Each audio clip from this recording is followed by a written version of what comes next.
Perhaps each of you could give us some insight as to what was the beer that you've had that really inspired you to be like, I would like to be a brewer, like the epiphany beer, if you will.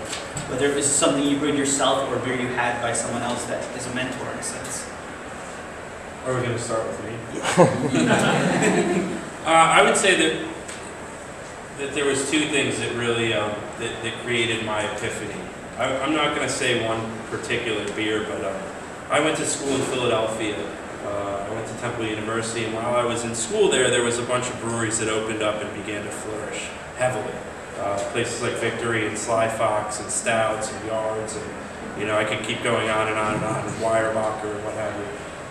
And so watching that happen there and being really a part of it, where I could literally get to one of their brew pubs or one of their breweries and getting to know some of their brewers and what they were doing, really intrigued me. But at that point in time, I wasn't so much thinking about opening a brewery as I was maybe working in a brewery. And then I moved here to Long Island, and I realized, you know what, there was not as much of that going on here, but at the same time, the beer stores were better here in Long Island. They were all buying Victory and Weyerbacher and all these other beers and Dogfish Head and things like that. And so when I started to see the landscape that we had here on Long Island and the ability for a craft beer brewery to succeed, obviously looking at the guys from Greenport and Southampton and Blue Point who kind of paved the way for everything, I realized, Long Island's kind of about 10 years behind where Pennsylvania was when I was there. And so that was really the epiphany. I remember brewing a batch of beer and drinking it on the beach with my wife, and it just kind of all came together. She's like, you're all right at this. Why don't you think about opening a brewery? And we're looking right at Port Jeff as we're saying that. And we're like, you know what? This makes total sense. There's a lot to it. So I wouldn't say that there was one beer. There was many beers and the successes of other people that kind of led me to go down that path. And right now I think you're about to see some incredible things happen on Long Island, just with the new breweries that are here. And I say old, but you guys are 2 years old. To me, the Greenport is the older brewery.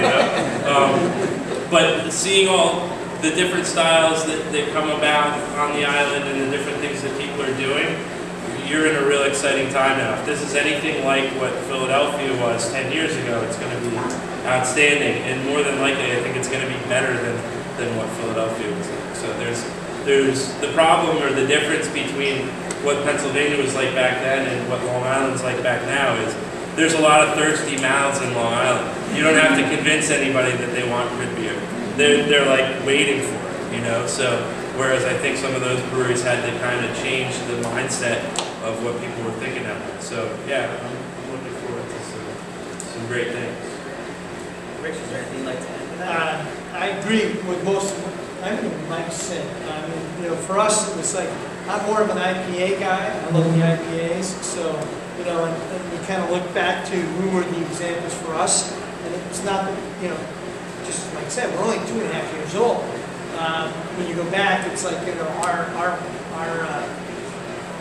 beers that we like to drink were, really, at the time it was Blue Point, Optical Illusion. That was for me when they were doing that locally.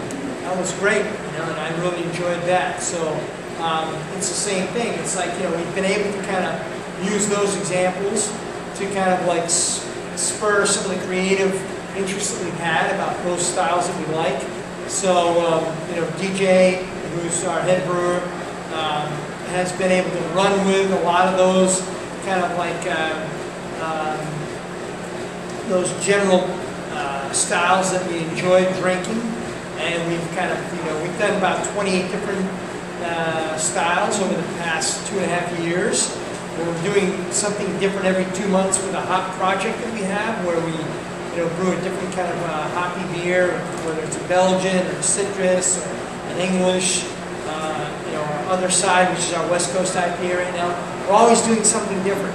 What's great about when you're small enough to be able to move quickly from one style to the next because you're small enough, it's great. I mean, sometimes I think of ourselves as ADD brewers because, it's like, quickly we move from one style to the next.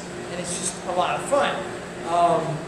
Obviously, as the bigger you get, the tougher that becomes, but right now we're having a blast doing that. So it's true, we have a lot of external influences, whether it's Victory, Dogfish Head, Stone, you know, you have some of those more established brands that kind of influence what we like to drink, what we like to do. We kind of follow that same kind of theme. So, and I agree, there are better and bigger things coming. You know, I know Mike's with his new place, and we're going to continue to grow. So, stay tuned. And you know, I'm always like, people say, "Oh, aren't you worried about this guy opening up or that guy opening up?" And my attitude is, they're not competition.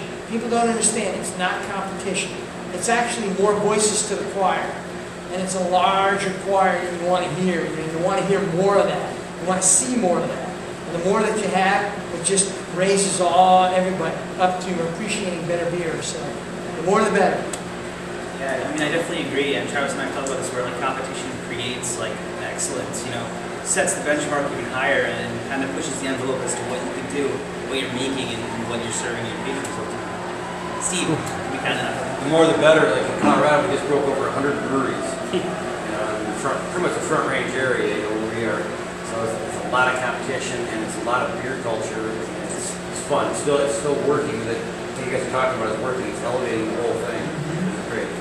As far as beer styles, I remember in the early 80s, before Miller bought Vandenburgh, in the early college days, they had Bach in a can. They had a German Brewmaster, and we drove to the brewery from Minnesota where I lived, and met the Brewmaster, got the tour, and ever since then we were Vandenburgh Bach fans. And it wasn't so much the beer that got me, it was soon after that, it was the process. Also, I learned you can make this stuff, you know, like as a home brewer, you know, so we started home brewing, and I've always been a process person. Whenever I get something, first thing I do is take it apart and you know, try to put it back together. And then, but when I learned you can actually make beer, I got intrigued by the whole process of making it in different color styles and things like that. And that was early on in the 80s, and I got involved in wineries and making wine. And pretty much anything I do, I try to make it. Awesome. Thanks, Steve.